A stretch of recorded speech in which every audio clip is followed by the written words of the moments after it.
Hoje vamos falar para vocês sobre uma das principais causas de envelhecimento precoce e alteração da saúde da população nos últimos 20 anos, que é a poluição eletromagnética, o nosso perigo invisível. Então, o que seria essa poluição eletromagnética? Seria o efeito das ondas de rádio, de Wi-Fi, de televisão, micro-ondas, celular, computador sobre a nossa saúde, principalmente sobre os nossos elétrons. Então, o nosso corpo ele é formado por milhares e milhares de prótons, nêutrons e elétrons, de átomos. Se nós somos geneticamente suscetíveis, essa mesma radiação eletromagnética, ela vai lá e rouba nossos elétrons, enferruja o nosso corpo. Agora, se nós somos geneticamente mais resistentes, essa mesma poluição eletromagnética, ela não consegue roubar os nossos elétrons do nosso corpo e não causa estresse oxidativo. Ou seja, poluição eletromagnética faz mal para todo mundo da mesma maneira? Não, depende de uma individualidade metabólica e da característica genética. Existem pessoas geneticamente mais suscetíveis e pessoas geneticamente mais resistentes. Então, hoje existem testes epigenéticos que conseguem detectar se o paciente é geneticamente mais suscetível à poluição eletromagnética ou à radiação, ou mais resistente. Qual seria o ideal? Nós sermos mais resistentes, ou seja, quando nós captarmos esse tipo de radiação que causa calor, nós sermos um meio condutível e a radiação aterrar. Então, uma das técnicas de diminuir a captação de poluição eletromagnética é estar eletricamente estável, tá? Qual que é o grande problema da poluição eletromagnética na nossa saúde? As ondas eletromagnéticas, elas são monótonas, elas são coerentes, é o mesmo comprimento de onda ao mesmo tempo, durante todo o tempo. Então, um comprimento de onda de rádio sempre vai ser naquela frequência, micro-ondas, infravermelho, é uma onda monótona, sempre o mesmo comprimento de onda, sempre a mesma frequência. Isso vai contra a nossa fisiologia, que nós temos que ter a variabilidade do ritmo cardíaco e a variabilidade do ritmo cerebral. Ou seja, o nosso sistema nervoso autônomo, que é o que controla nossas 280 funções vitais, tem essa inteligência individual e especial. Ou seja, imagina que o nosso coração, quando a gente está dormindo, ele está lá, numa frequência, tum-tum, tum-tum. Aí você vai levantando, vai acordando e a frequência cardíaca vai acompanhando isso, tum-tum, tum-tum. Aí você começa a andar, a caminhar, e o coração, tum-tum, tum-tum, tum-tum. Então, de acordo com a sua necessidade metabólica, vai ter uma variabilidade do ritmo cardíaco.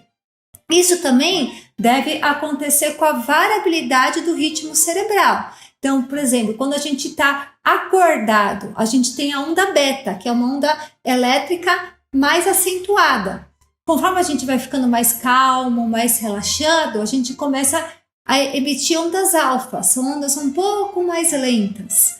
E cada vez meditando, relaxando, vai diminuindo para a onda teta. Estamos indo dormir, vamos descansar. E quando a gente dorme, a gente entra em onda delta, que é a onda mais lenta.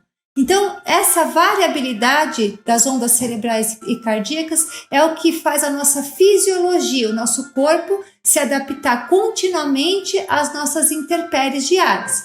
Se nós estamos rodeados por uma antena de celular, por um micro-ondas, estamos colocando o celular para carregar do lado da cama, à noite, o nosso sistema nervoso autônomo, principalmente nossa pineal, nossa suprarrenal, diminui o funcionamento, a gente entra no nosso chamado metabolismo basal e o nosso corpo se torna mais suscetível a essas poluições eletromagnéticas. E esse conflito entre as ondas monótonas do micro-ondas, do celular, do computador, da rede Wi-Fi, com a nossa variabilidade do ritmo cardíaco e cerebral, é que vai gerar as incoerências, os nossos estresses oxidativos, que vai aumentar a taxa de metabolismo basal no momento em que o seu corpo deveria estar em repouso, ou seja, a gente perde essa coerência cardíaca.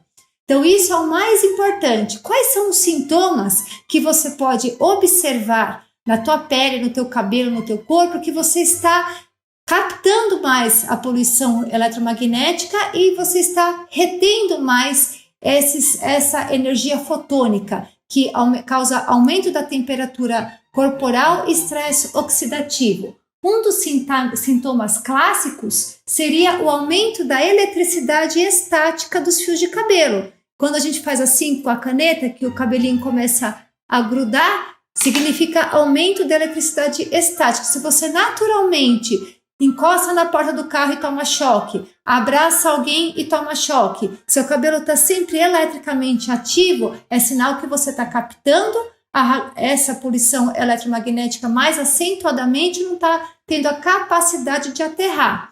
Se isso vai se tornando de maneira contínua, você vai virando uma bobina, captando cada vez mais essa poluição eletromagnética, você pode começar a ter sintomas. Então, quais são os sintomas de aumento de captação de poluição eletromagnética?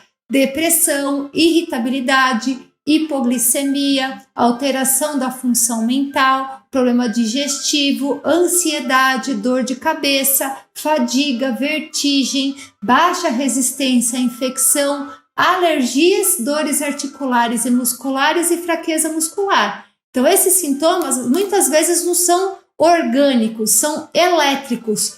Aqueles órgãos vitais começam a ter um aumento da condutibilidade elétrica e a gente fala que é um descompasso entre a parte mecânica do corpo e a parte elétrica. E aí surgem esses sintomas. Quais são os alimentos que aumentam a captação de poluição eletromagnética? Ou seja, se você fica muito tempo na frente do computador, do celular, se o seu trabalho é num ambiente fechado, você não tem condições de fazer o quê? O aterramento, né? O certo seria a gente andar descalço, utilizar roupas de materiais naturais, calçados com sola de couro, sapatos de couro, metais no corpo que sejam nobres, ouro e prata que fazem o aterramento, tudo para neutralizar a captação de poluição eletromagnética. Então, se você trabalha com isso, trabalha com muito celular, computador, mexe muito, ou está próximo de uma antena, de uma estação de Wi-Fi, né? Quais seriam as condutas? Alimentares, o ideal é ingerir chás.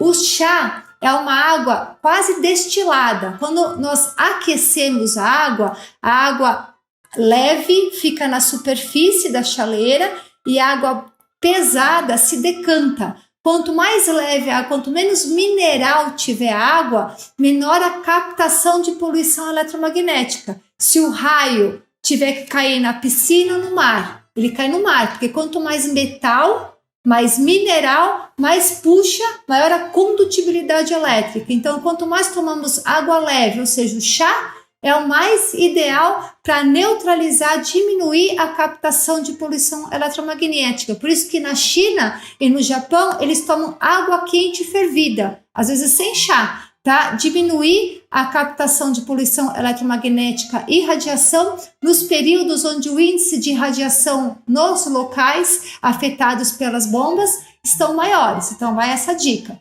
E quais os outros alimentos que aumentam a captação de poluição eletromagnética e radiação? São os alimentos verdes. São todos os componentes das plantas, das frutas, verduras e legumes que a planta usa para fazer fotossíntese. Então, a folha, a parte da celulose que a planta usa para fazer fotossíntese, a casca da fruta, a casca do grão, onde ocorre o quê? Se você joga um grão na terra, aquela fotocélula que está na casca, ela vai saber que para a parte de baixo tem que criar as raízes e para a parte de cima o caule. Então, são todas essas áreas fotoativas da planta que, se você ingerir e não tiver exposto ao dia a dia, ao ambiente externo, a energia fotônica solar, e sim a fontes de poluição eletromagnética, isso funciona como uma fototerapia. Então, ele otimiza a captação de poluição eletromagnética. Então, isso não é indicado para quem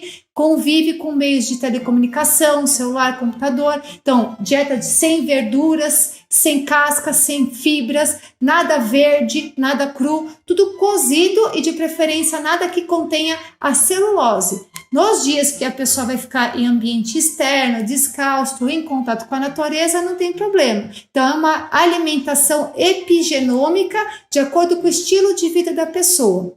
E, além disso, tomar cuidado também com o estilo de vida. Então, se você, por exemplo, tem uma predisposição genética maior à poluição eletromagnética, vive num ambiente isolado do meio exterior, então mora num apartamento, aí acorda de manhã, já liga a televisão, vai mexer no celular, desce de elevador, vai até a garagem, pega o seu veículo, não pisa no chão, vai direto, pega a estrada, vai para o trabalho, sobe o elevador, desce, depois vai lá para a academia, desce, sobe no prédio, ou seja, não tem o aterramento. Então você vai captando cada vez mais essa poluição eletromagnética e se torna mais suscetível a esses efeitos colaterais. O que você pode fazer então para diminuir isso? Além das vestimentas, da alimentação, da água, dos objetos metálicos de ouro ou prata para aterrar, por isso que as vovós mandavam os netos usar escapulário de prata, porque eles funcionam como uma antena para radiação.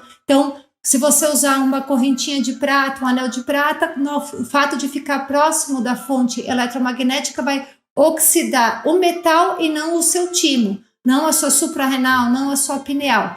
E outra dica é tomar alguns minutinhos de sol nas palmas das mãos antes de mexer nos aparelhos eletrônicos. A nossa célula é formada pelo material genético que contém cromossomas. Cromo, somas, seres. Nós somos seres de luz. Então, o nosso DNA são fotocélulas e a nossa placa fotovoltaica é as nossas palmas das mãos e as plantas dos pés, onde tem a lâmina lúcida, que é a única parte do corpo que tem esse tipo de célula que otimiza a captação de luz, de energia fotônica. Então, tomar alguns minutinhos de sol nas palmas das mãos, nas plantas dos pés, antes de mexer nos aparelhos eletrônicos, aumenta a captação intracelular de energia fotônica solar e você não consegue encher uma xícara cheia. Então, na hora que você vai entrar na frente do celular, do computador, com a célula sua já abastecida de energia fotônica solar, você diminui a sua captação de poluição eletromagnética.